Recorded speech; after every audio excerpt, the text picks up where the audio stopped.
Eh, Kebetulan saya tinggal di Depok. Nah, kemarin nih ada berita viral yang namanya itu World Coin mata uang kripto. Nah, tadi kan Mhm.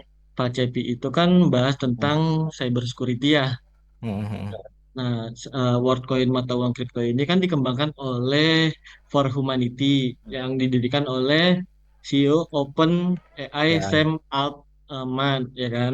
Dia Mhm. itu bergerak di bidang identitas digital, ya kan, bisa verifikasi Mhm. apakah manusia itu bot atau robot AI, ya kan.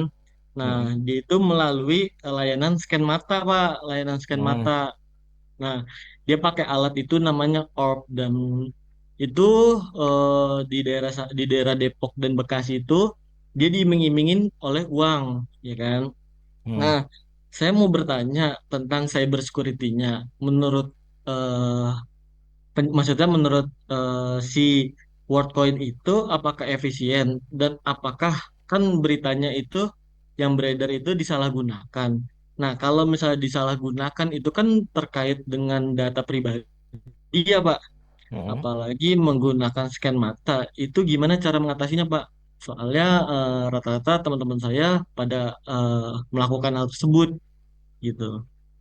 Terima kasih, Pak. Ah, oke, baik. Rasanya mungkin Pak Ono lebih eh, mahir di sini mungkin Pak. Tapi saya sedikit memberikan insight aja. Sebenarnya kalau yang terjadi kemarin itu kan banyak kejadian di Bekasi dan juga Depok ya.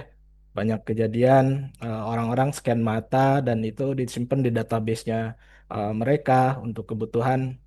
Biasanya memang scan mata ini dipakainya buat kayak misal di perbankan ya, banyak dipakai juga untuk verifikasi wajah. Itu juga di sangat-sangat apa namanya sangat riskan kalau boleh saya bilang dari sisi saya pribadi, karena di situ entah itu mungkin kebutuhan ekonomi, mungkin faktor ekonomi. Oh, saya dapat uang segini, nggak apa-apalah scan mata untuk apa namanya untuk mendapatkan sekian uang. Karena ya mungkin apa namanya pendapat saya pribadi itu eh, apa namanya di Indonesia itu sering terjadi yang namanya kebocoran data, sering terjadi yang namanya leak data yang memang eh, kayak lumrah terjadi gitu. Padahal itu sebenarnya kalau boleh saya bilang itu termasuk kategori data sensitif yang memang tidak disarankan untuk dilakukan. Mungkin Pak Ono ada tambahan? Eh, Sebenarnya saya kemarin diwawancara sih soal itu. Jawabannya teh ada di SID s.id/free OWP ebook saya tulis Hmm. di situ. Tapi kira-kira logika berpikirnya sih seperti ini. Jujurnya kita belum pernah dapetin informasi audit dari security-nya si WorldCoin itu sih. Jadi masalahnya itu aja sih. Kalau kita dapat informasi dari auditor bahwa oke, datanya dienkripsi, admin nggak bisa baca, itu masih selamat. Contoh admin nggak bisa baca tuh di Palapa. Kalau pernah nyoba aplikasi chatting Palapa, itu di audit, udah gitu si adminnya sendiri, si operatornya Palapa nggak bisa baca pas enkripsinya orang. Jadi operatornya nggak bisa baca apa yang kalau WhatsApp bisa baca ya, hati-hati. WhatsApp bisa baca apa yang kita tulis. Nah, kira-kira ekivalennya kayak gitu sih antara WorldCoin itu. Jadi jujurnya kita punya masalahnya di auditing si WorldCoinnya. Kita nggak kebuka. Cuman kalau dipakai cuman buat bukan buat transaksi sih, silakan-silakan aja sih sebenarnya. Gitu. Cuman data kita kebawa ke sana dikit lah. Berarti itu berpengaruh banget, Pak, ke dalam data pribadi kita dalam Ya, misalnya eh, di perbankan seperti data pribadi kita nyangkut nih di bank gitu. ya. Udah gitu dijual deh, sakit hati kan ya. Sering ditelepon sama itu kan, nawarin naon, nawarin naon. Nah itu. Tapi janganlah, Ya. jangan ngomongin orang, nanti ada yang marah ke saya.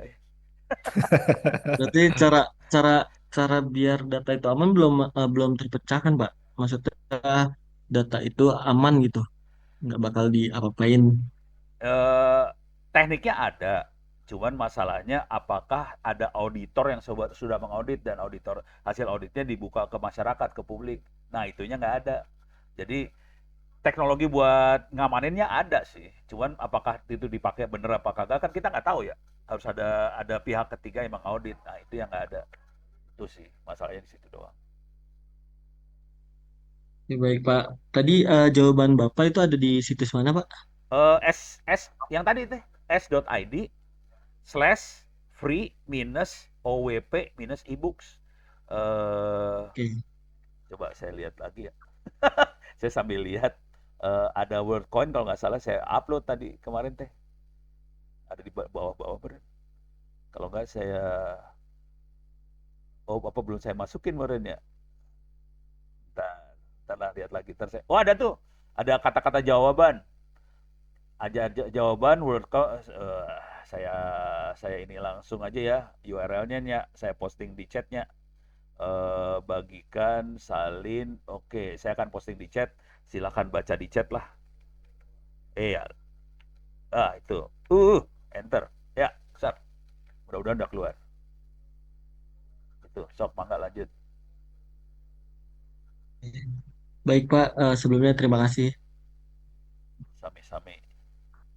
Baik, terima kasih pada Mas Noval atas pertanyaannya. Dan terima kasih kepada Pak Ono dan Pak Cepi yang sudah menjawab pertanyaan dari Pak Noval. Emang itu sangat marak sekali ya, di tempat saya pun juga ada Pak Ono. Itu saya kira apa rame-rame, ternyata World Apps apa itu. Idenya bagus sih, itu aja sih. Jujur saya sih pas baca ini, oke juga nih ide. Jadi Tapi komentar saya kebanyakan yang positif di sih. Komentarnya Ono positif ya, sih sebenarnya. Cuman ya kita hati-hati autentikasi auditingnya aja sih. betul Pak. Oke, sekali lagi terima kasih Mas Nova atas pertanyaannya dan mohon untuk mengirimkan data yang sudah saya kirimkan di kolom komentar dan di sini datanya saya rasa aman ya karena hanya untuk pengiriman merchandise saja Mas Nova. Oh, salah Oke. posting saya teh ke Pak Tumpak Simangunsong. Pantes nggak keluar di grupnya. Nah, ini sekarang di grup. Oke, itu adalah jawaban terkait tadi ya Pak Ono ya, pertanyaan yang sudah disampaikan.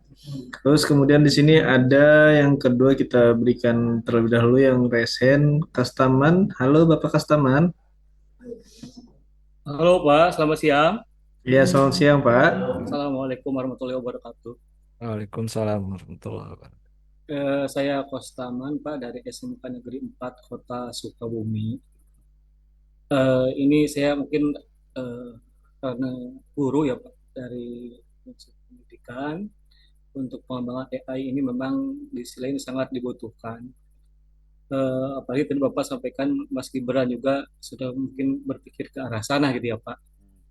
Eh, Tentu hal ini menggunakan digitalisasi termasuk media-media yang dibutuhkan baik di guru ataupun di siswa sendiri gitu ya Pak.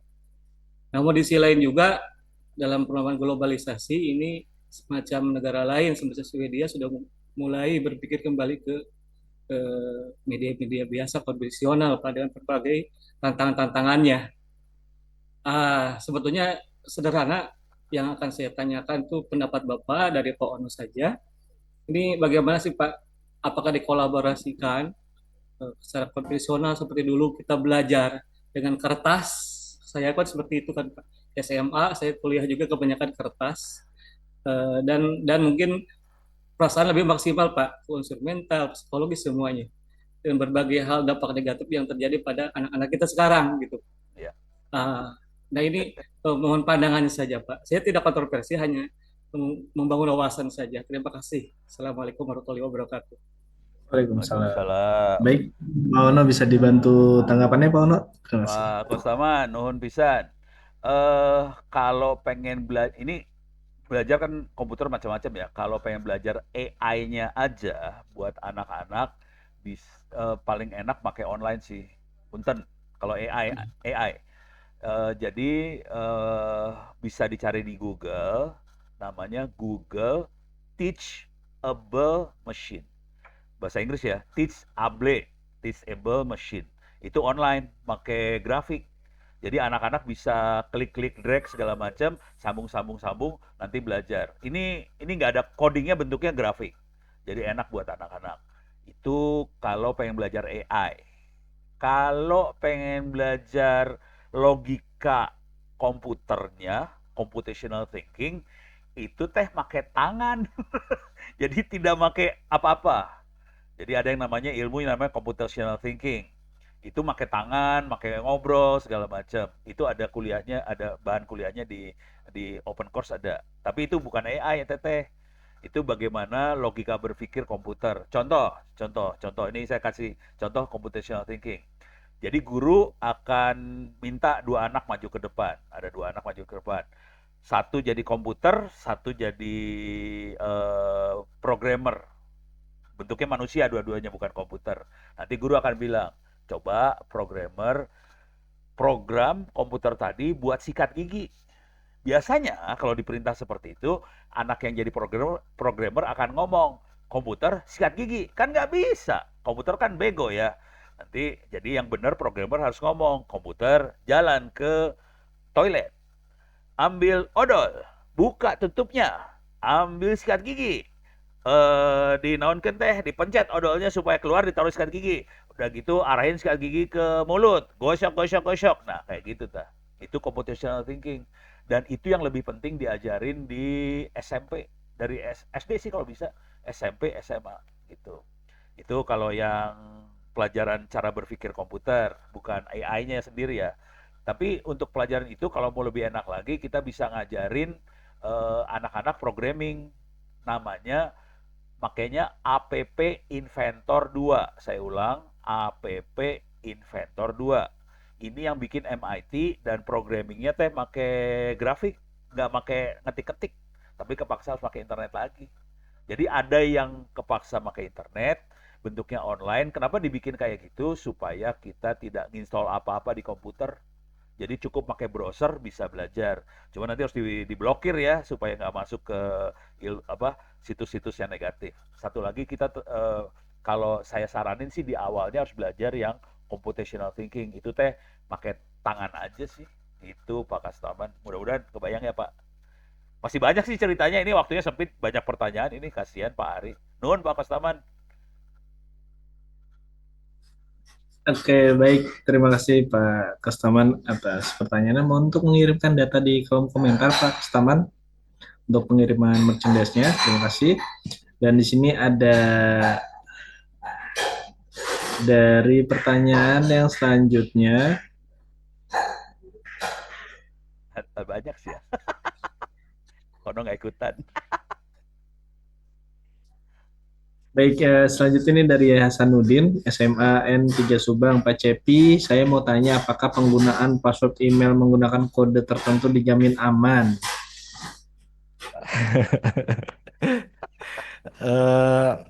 Mau langsung aja nih. Silakan Pak Cepi.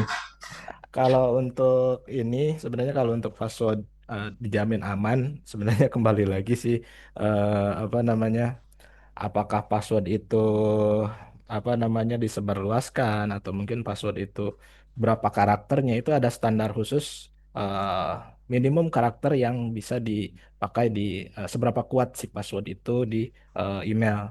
Seperti yang tadi Pak Wono sampaikan juga di materi, ada seberapa kuat minimum karakter yang dipakai di emailnya. Selanjutnya juga bagaimana mengaktifkan si email ini agar bisa eh, autentikasi dua faktor atau 2FA-nya.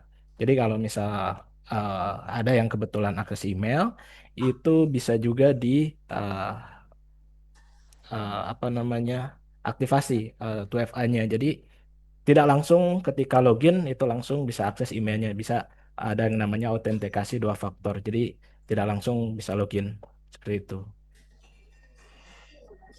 Oke, baik. Jadi itu tidak bisa dibilang jamin aman ya Pak Cepi ya?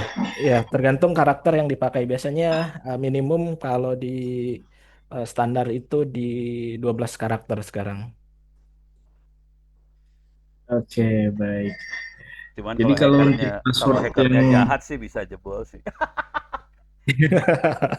Jangan dilanjut. Baik, Oke. di sini kemudian ada dari Ibu atau Bapak Syahriyatna. Pak Ono, izin bertanya bagaimana proses awal atau langkah-langkah untuk integrasi materi security di kurikulum jenjang sekolah menengah dengan pihak mana yang bisa bekerja sama dengan sekolah. Kami dari Pekanbaru Riau. Eh, ini kurikulumnya kalau kalau kurikulum yang tadi urusan cyber security sih bisa ngambil langsung dari Open Course ITTS ACD ya, bisa diambil. Nanti silakan dipakai. Kalau cyber security. Kalau ini kalau SMA itu kalau yang cyber security kan cocoknya buat SMK ya. Kalau SMA sarannya gini Pak, kalau mau gampang sih, kita kebetulan di kampus bikin hard disk yang siap dipakai untuk e-learning di sekolah. Jadi di dalamnya ada perpustakaan digital, ada Wikipedia, dan semuanya offline ya. Ada perpustakaan digital, ada Wikipedia, ada pelajaran sekolah dari SD kelas 1 sampai kelas 12, SMA, SMK, semua mata pelajaran, ada bank soalnya, anak-anak bisa latihan soal, kalau lihat materi belajarnya, lihat dari bukunya Dignas. Semuanya disediain di perusahaan digital. Kalau mau gampang, itu kirim harddisk, saya kirimin tuh harddisk ke sekolah nanti, itu bisa dicolok di sekolah, langsung bisa jalan semuanya. Ya, dan itu free sih, nggak usah bayar apa-apa. Jadi bisa sampai kayak gitu sih sebetulnya, kira-kira gitu. Sebetulnya ada sih, ada beberapa website yang ngasih pelajaran-pelajaran sekolah yang gratis juga ada. Kayak Kampus Merdeka kan ada juga ya. Jadi itu bisa dipakai. Kalau kita kebetulan ngasihnya gratis aja sih. Gitu. Silakan. Oke, baik. Terima kasih Pak Ono atas tanggapannya. Kemudian di sini ada pertanyaan dari Bapak Kusuma Wardani. Pak Cepi izin bertanya tentang penyebaran data. Bagaimana cara menghentikan penyebaran data pribadi seseorang yang sudah tersebar di internet atau kemana harus menghubungi agar data tersebut tidak lagi muncul di internet. Eh, Tergantung Pak Cepi. Oke, sebenarnya kalau untuk penghapusan data pribadi kayak misal pencarian di Google ya, itu ada beberapa sama sebenarnya di apa namanya untuk remove konten, tapi balik lagi itu ke si Google-nya sendiri mau prosesnya seberapa lama, eh, seperti yang saya kirim di grup itu di situ ketika ada data-data pribadi atau data-data sensitif yang sudah masuk ke pencarian Google itu memungkinkan untuk bisa di take down untuk khusus untuk Google dan juga setiap platform kayak misalnya Instagram, Facebook dan lain-lain memungkinkan untuk bisa di take down.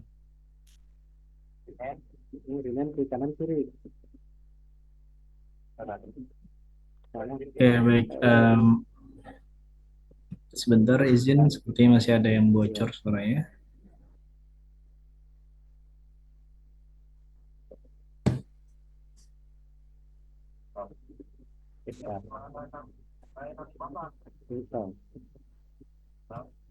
Baik, mungkin ada tambahan dari Pak Ono, izin. Ya cukup dulu Pak Cepi aja lah. Udah terlalu banyak Pak Ono katanya. Ini PR-nya udah ada dua lagi nih, ada dua tiga pertanyaan lagi buat Ono, ada liar orang. Baik, terima kasih Pak Kusuma Wardani atas pertanyaannya untuk mengirimkan data di kolom komentar yang sudah saya kirimkan untuk pengiriman merchandise-nya. Kemudian di sini lanjut lagi di bawahnya itu ada pertanyaan untuk Bapak Ono, yang dimana pertanyaan tersebut adalah dari Bapak Rifki Hilman Fauzi. Sebelumnya disinggung mengenai pemanfaatan AI dalam cyber security. Apakah pendekatan berbasis AI dalam cyber security cukup aman dari manipulasi atau adversarial attack? Eh tidak aman sih. Jadi gini cara berpikirnya kira-kira. AI itu kelihatannya pinter tergantung data training yang kita kasih ke AI-nya. Jadi kalau kita menyerang data trainingnya, AI-nya jadi blow on. Kira-kira kayak gitu. Jadi dia bisa salah nyerang, serangannya bisa salah apa segala macam. Jadi itu ada masalah besar di situ. Cuman untuk bisa nyerang seperti itu juga nggak gampang juga sih. Biasanya orang yang sudah pakai AI orangnya jago-jago juga sih sebenarnya. Gitu kira-kira gambaran gedenya kayak gitu ya. Tuh. Tapi yang seru bukan itu sih. Bagaimana kita memaksimalkan kalau misal ini ngomong jujur ya, kalau kita bekerja sebagai konsultan, dapat kerjaan minta tolong, ada orang minta tolong, Pak, tolong dievaluasi keamanannya, atau minta tolong supaya settingan yang ada di server dievaluasi. Itu bisa pakai AI ngevaluasinya. Jadi kita harus ngambil semua settingan yang ada di server, masukin ke AI, nanti AI akan bilang, kayaknya ini bolongnya di sini, sini, sini, sini. Nah, bisa kayak gitu sih. Kalau yang nyerang bisa juga. Cuman ini semua tergantung dari training data yang kita kasih ke AI-nya. Kira-kira kayak gitu. Ini yang seru sih. Ini yang saya omongin ini rata-rata penelitian levelnya S3 ya. Jadi saya kebetulan ngebimbing ada mahasiswa S3 yang lagi penelitian, cuman dia lebih ke arah mendeteksi serangan pakai AI. Soalnya semua traffic di jaringan ini kan semuanya dienkripsi, kita nggak bisa lihat. Jadi sekarang kondisinya kita ngelihatnya pakai AI. Contoh yang paling kerasa adalah ransomware misalnya. Ransomware itu tidak terdeteksi sama antivirus. Untuk bisa deteksi dengan baik ransomware yang ngejebolin ini ya pusat data nasional kemarin. Dan itu tidak terdeteksi pakai antivirus. Jadi kalau kita mau deteksi ransomware, mau tidak mau pakai AI. Dan ini udah levelnya mainnya S2, S3 sih penelitiannya. Aduh ya. Gitu kira-kira. Buat ngasih bayangan aja sih. Naon? Cuma dipakai gitu ya, Bu. Pakai Iya. pinggir. Bapak Ari stres, ini banyak yang bocor. Apa tuh lebih pinggir? Baik, mohon maaf Pak Ono, Pak Cepi. Oke, baik Pak Rifki, untuk mengirimkan data di kolom komentar yang sudah saya kirimkan untuk pengiriman merchandise-nya, dan saya akan memberikan kesempatan untuk 3 orang penanya lagi, Pak Ono, izin. Ya. Di sini untuk pertanyaan yang selanjutnya itu adalah dari Bapak Heru Khairudin. Izin bertanya Pak Ono, saya mempunyai beberapa email, bahkan email istri dan anak kita menggunakan satu password yang sama. Apakah aman? Nah, itu mah jelas jawabnya jelas tidak aman. Satu jebol, yang lain jebol semua. Jangan sih kalau bisa, jangan kayak gitu sih. Itu mah gampang Baik, bisa kita nih. Ada pertanyaan yang susah-susah ini teh. baik di sini ada dari Ibu Dina mungkin. Halo Ibu Dina Nuraini. Halo Pak. Ya, dipersilakan Ibu Dina. Ya sok Bu. Oke, Bismillahirrahmanirrahim. Suatu kehormatan Bapak bagi saya diberikan kesempatan untuk bertanya kepada Bapak Ono. Bapak mohon izin, saya salah satu guru di SMA SPGRI Kurnia. Dari awal saya menyimak, baik Bapak Ono dan Bapak Cepi banyak menyinggung mengenai IT dan AI dan keamanan jaringan ya Pak ya. Ya. Pak, dari materi yang Bapak singgung tadi, apakah ada materi atau step yang harus diajarkan oleh guru umum mengenai hal ini? Maksudnya di luar guru dari yang bertanggung jawab tentang komputerisasi begitu ya Pak? Karena dari awal saya menyimak mungkin materi ini lebih masuk kepada guru TKJ. Nah, yang jadi pertanyaan saya adalah bagaimana pengenalan materi ini untuk guru umum gitu. Contohnya misal untuk guru bahasa Inggris gitu. Terima kasih Bapak. Oh, maksudnya AI buat pakai bahasa Inggris maksudnya atau gimana sih? Mohon. Ya nggak apa-apa. Iya, nggak Bapak. apa-apa. Ya. Iya. Siap. Ya, maksudnya begitu, Bapak. Oke. Kayaknya paling gampang saya akan share screen aja ya, biar gampang. Share screen. Oke. Saya akan pakai AI yang sering kita pakai, yang gampang dipakainya dan kita sering pakai, namanya ChatGPT. Oke, ini ChatGPT mungkin semua familiar dan ini dipakai sama umum. Oke. Jujur, kalau kita di kampus, kita bikin sendiri ChatGPT. Jadi kita nggak pakai ChatGPT yang ini sih sebenarnya. Kalau kita di kampus, kita bikin sendiri dan ini juga dipakai sama DPR RI. Ini lagi pakai nih sekarang, lagi dibikin buat DPR RI. Di Kementerian Luar Negeri kita bikin. Jadi kita mulai bikin sendiri ChatGPT. Kita tidak pakai ChatGPT yang ini karena data-data yang ada di DPR RI, di Kementerian Luar Negeri, di banyak kementerian-kementerian di Indonesia, datanya rahasia. Nggak bisa kita taruh di ChatGPT kayak gituan. Nah, sekarang saya akan pakai ChatGPT buat yang guru umum ya. Bagaimana kita belajar AI buat yang umum? Kalau ChatGPT bagusnya yang bentuknya tulisan ya. Tapi kalau pengen yang bentuknya kata-kata, apa suara, ada lagi. Bentuknya AI juga. Contoh, ini misalnya guru bahasa Inggris, pengen ngajarin siswanya buat nulis buku cerita bahasa Inggris, oke, misal, atau pengen siswanya bikin laporan tentang hasil analisa dia tentang apa bukan analisa, hasil pengamatan dia tentang pasar di Bandung menurutnya. Jadi si anak bisa belajar pakai ChatGPT ini buat nulis atau berkreasi buat cerita itu. Paling gampang sih gini, make an outline to report on market in Bandung. Oke, enter. Ya udah, mulai keluar nih outline-nya. Tapi gurunya harus jago ya, kalau udah kayak gini gurunya harus jago juga ya. Eh, Nanti dia akan bikin outline. Nanti setelah outline bikin, kita akan bisa masukin outline ini ke mana sih namanya? Saya bisa bikin dokumen di sini dan kita bisa ngetik outline-nya dimasukin dokumen dan kita bisa bikin bukunya langsung. Ini saya akan bikin file baru di sini. Ini banyak banget. Ini ada dokumen tanpa judul apa segala macam ya.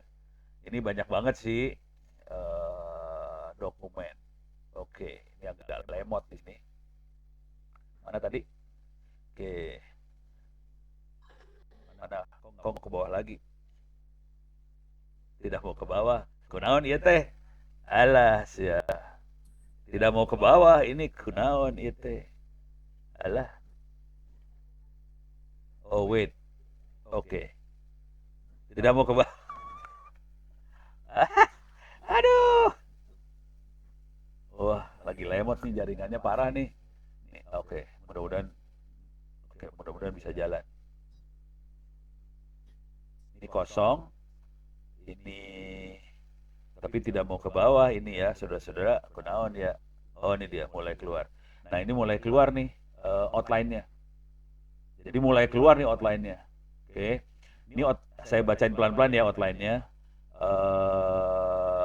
Di sini ada executive summary, macro review, consumer market dynamic, key industrial factor, apa ada retail fashion, food beverage, tourism, maksudnya ini infrastructure segala macam. Udah parah banget ini udah. Tinggal nanti murid-murid mulai nulis masing-masing. Atau kalau mau gampang kan, kalau ini udah terlalu buku ya. Kalau mau gampang dari gurunya minta. Jadi si AI betul-betul dipakai buat ngebantu siswa buat belajar. Itu kira-kira gitu. Ini saya kasih tahu rahasia dikit ya. Saya juga belajar sih. Pakai AI saya belajar. Ini saya kasih lihat ya. Bukunya ada di sini nih. Ini contoh buku yang Ono pakai buat belajar. Oke, sorry. Ini saya masuk ke tadi. Bapak Ibu bisa ngambil buku saya. Kalau ini bukan tentang bahasa Inggris, ini belajar agama Islam. Saya ulang lagi ya. Ini Ono lagi belajar agama Islam. Oke, bukunya bisa diambil di naik ke atas, naik ke atas, naik ke atas. Ini nih. Ada tulisan nih ya. Belajar Islam dibantu artificial intelligence. Ini saya kasih Saya kasih URL-nya, Bapak Ibu bisa ngambil sih sebenarnya. Oke, bagikan salin link. Oke, saya masukin ke chat. Linknya saya tulis di chat nih. Oke, ini Ono lagi belajar bahasa Islam ya. Ini jadinya buku karena saya belajar agama Islamnya pakai AI. Oke, jadinya buku.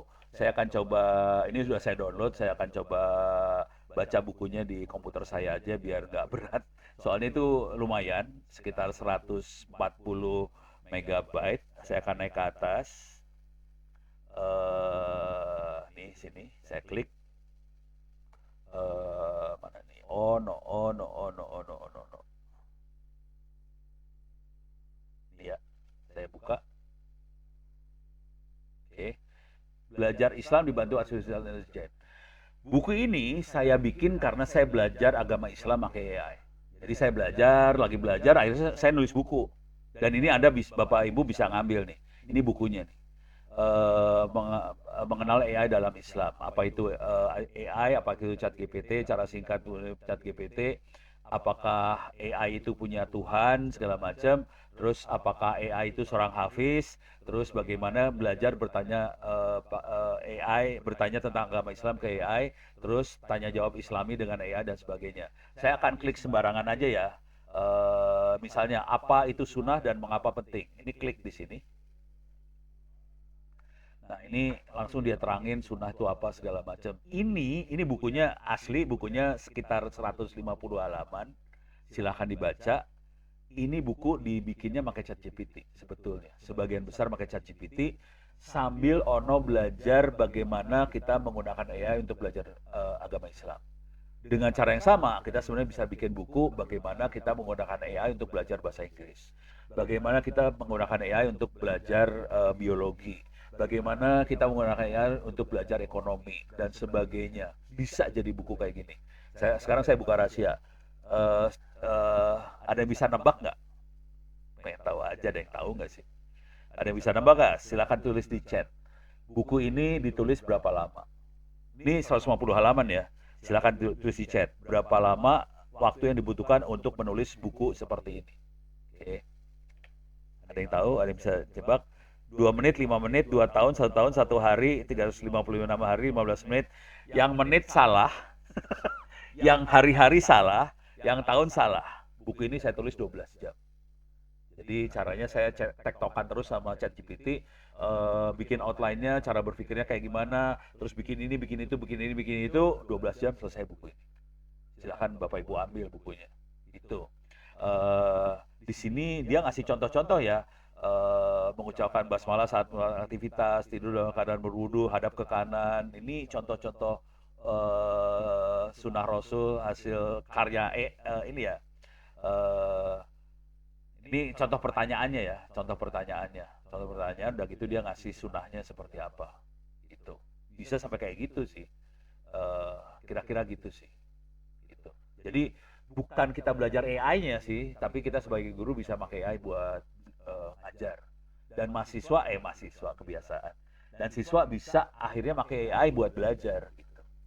Oke, mungkin segitu dulu. Mudah-mudahan agak menjawab sedikit ya. Oke, baik. Terima kasih Pak Ono atas tanggapannya dan terima kasih Bu Dina atas pertanyaannya. Oke, ini untuk dua penanya terakhir ya Pak Ono ya. Sok, mangga. Buat Pak Cepi, Pan. Buat Pak Ono katanya Pak. Oke, di sini ada yang untuk Pak Cepi nih. Alhamdulillah. Web madrasah kami beberapa kali kena hack judul setelah dianalisis oleh tim IT kayaknya masuknya lewat media upload artikel. Bagaimana cara mengatasinya atau mungkin aplikasi atau apa yang direkomendasikan untuk 2FA Tuh FA. 2FA verifikasi file yang diupload. Sebenarnya kalau untuk ini mungkin bisa divalidasi aja. Biasanya tim developer punya validasi. Jadi ketika upload file itu apa yang boleh diupload, apa yang enggak. Biasanya by ekstensi. Kayak ekstensinya apa aja sih yang boleh diupload ke website. Biasanya tim developer pasti tahu ekstensi apa yang mungkin boleh diupload dan juga nggak boleh. Kayak misal untuk ekstensinya filenya file PHP, itu nggak disarankan untuk diupload. Terus filenya ekstensinya image, walaupun pada kenyataannya image juga ada juga yang memang isinya filenya image tapi dia bisa dieksekusi. Itu sangat banyak kejadian juga, tapi bisa diminimalisir dengan file apa aja sih yang boleh diupload ke website, hanya image atau hanya gambar. Itu kembali lagi divalidasi sewaktu proses pembuatan form ataupun uh, upload ketika form upload itu file apa aja yang mungkin bisa boleh atau di-upload seperti Bol- itu. Boleh saya tambahin nih? Boleh, Boleh, silakan Pak Bapak. Ono. Mari kita pakai chat GPT. Ono manggil atau udah pakai chat GPT aja. Jadi cara paling blow on teh kira-kira gini, cara yang blow on banget sih. Oke. Jadi caranya teh gini. Lah ini kenapa jadi nempel di sini? Oke. Eh buatkan skrip tambahan untuk misalnya kita makanya PHP ya. Apa? Menu upload PHP supaya tidak bisa diselipkan selipkan Trojan dari judi online dan kawan-kawan gitu ya. Gitu aja sih sebenarnya, udah paling gampang mah gini aja udah. Jadi kita nanya kalau misalnya belum memuaskan kita tanya lagi. Cuman anak saya laporan ke saya kemarin, nah ini skripnya dia kasih nih ya, nih contohnya. Jadi dia udah mulai ngetes apa aja yang harus dites segala macam. Cuman anak saya kemarin laporan, kebetulan anak saya lagi S2 AI sih. Dia laporan ke saya, "Pak, yang bagus bukan ChatGPT sekarang." Dia bilang mah Grok. Dia pakai Grok. Salah ngetik ya. Grok.ai. Jadi anak saya ngelaporinnya ini ya. Kalau sarannya dia pakai Grok.ai gitu. Silakan pakai yang ini. Kok salah ya? Kok Grok salah ya? Mungkin apa ya? Gork apa Grok? Lupa lah. Pokoknya kira-kira bunyinya kayak gitulah, domainnya lupa saya. Tapi kira-kira itu salah tadi ya. Nah, ini kalau yang ini balik lagi, nih dia udah kasih jelas nih caranya gimana. Ini ada yang deny. Yang di luar ini deny all gitu. Jangan izinkan upload ini, kira-kira kayak gitu. Oke, mudah-mudahan ngasih. Jadi ini cara curang buat ngejawab sih, kira-kira kayak gitu sih.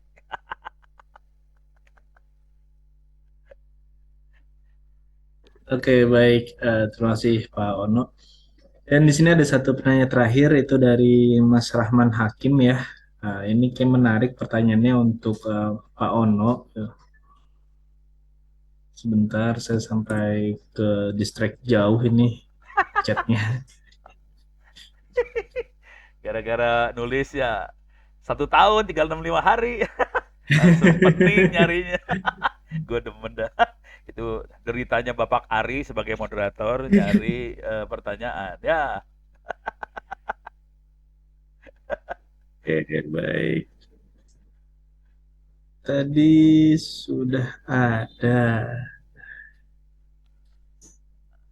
Pak Rahman Hakim, mungkin bisa untuk open mic bertanya ada langsung. ada nih terkait kejadian di PDNS ya. Terkait Ini dengan dia.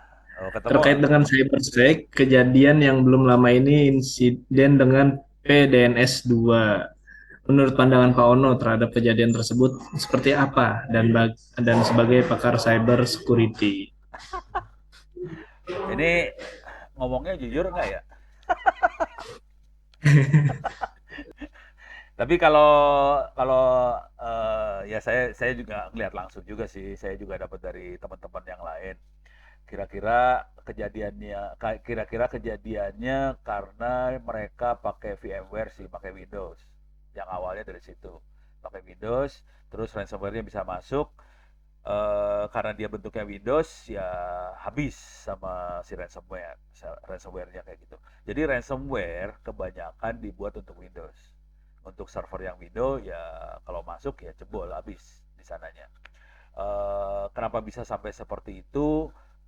Yang pertama ada masalah disiplin sih. Jadi ada masalah disiplin dari usernya sampai bisa ngeklik sembarangan akhirnya masuk ke ransomware tadi, terus ransomware-nya ngebabat ke servernya, kira-kira ke arah sana. Jadi yang pertama Windows, udah gitu masalah disiplin dari usernya. Solusinya kayak gimana? Nah sekarang teman-teman mulai pada migrasi sih kebanyakan kita lari dari VMware, kita pakainya kayak yang Linux kayak OpenStack, LXD segala macam. Jadi mulai ke arah sana larinya. Cuman yang PR gede banget itu kan di level server yang pakai Windows-nya ya. Pakai Linux-nya. User masih banyak pakai Windows. Kalau mau aman, usernya pakainya buat browser aja. Jangan macam-macam. Jadi kalau jadi user di perusahaan atau di corporate kalau bisa dibatasin aksesnya. Oke. Nah, kemudian yang PR banget adalah kita harus minterin user sih. Jangan ngeklik sembarangan, jangan percaya sama orang yang di internet, karena penipuannya dahsyat. Ini ngomong jujur dulu ya, istrinya Ono sudah ketipu paling nggak 3 kali. Total uang yang hilang 6,5 juta rupiah. Itu. Istrinya Ono ketipu. Kejadian paling parahnya tuh gini. Dia pengen beli mesin jahit yang digital ya. Harganya di luar 6,5 juta perak. Kita udah jalan nih di Jakarta kota 6,5 juta perak. Terus dia cek di online ya, ada yang jual 3,5 juta. Ngomong ke suaminya yang namanya Ono ini, "Pak, ini lagi sale 50%. Mau saya beli." Langsung Ono kan punya insting penjahat ya, karena Ono agak jahat sedikit lah ya. Saya udah bilang sama istri, jangan, itu pasti nipu. Kagak ada orang yang ngedagangin barangnya pakai korting 50%. Tapi perempuan teh susah dinasehatin ya. Duit tetap ditransfer, hilang. Tapi akhirnya duitnya balik, bukan dari penjahatnya, dari si platformnya si balikin duit sih. Itu ceritanya. Ceritanya panjang lah, saya pendekin aja kira-kira kayak gitulah.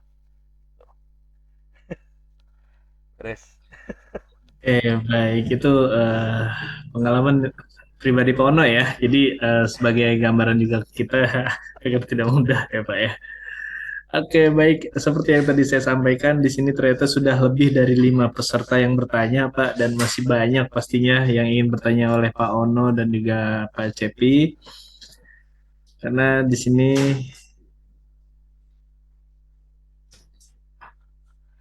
masih banyak sekali yang antusias ingin bertanya kepada